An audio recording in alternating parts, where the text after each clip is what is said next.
Dam olishim kerak, davolanishim kerak deydigan insonlar uchun Xo'ja Ipok sanatoriyasidan maxsus takliflar. Birinchi xonamiz bu GAI xonasi. To'g'ri topdingiz. GAI xonasi.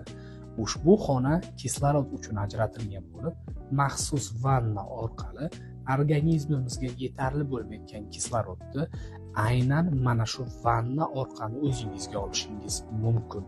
Bu juda foydali. Keyingi xonamiz bu magnit lazer xonasi. Lazer to'lqini orqali hozirgi kunda ko'pchilik davo olib kelishyapti. Ya'ni bo'yin qismida va umurtqa qismida og'rib turadigan muammolarga qarshi qilinadigan ushbu protsedura otaxon va onaxonlar tomonidan juda ham sevib qilinyapti va ular tomonidan juda ham yaxshi fikrlar bildirilyapti. Keyingi xonamiz TUPS kvarts deb nomlanadi. Ushbu xona bronx yo'llari shamollashi va o'pkada uchrab turadigan muammolarga qarshi qilinadigan protseduralardan biri hisoblanadi. Maxsus dorivor giyohlar va dorilar orqali ingalyatsiya yo'li bilan bizning o'pkamizga kerak bo'ladigan va makro va mikro elementlar yuboriladi. Keyingi xonamiz bu past chastotali toklar hisoblanadi.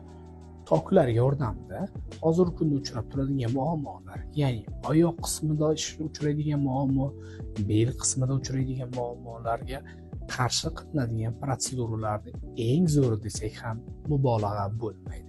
Sababi doktorlar har doim ushbu protsedurani taklif qilib kelishadi.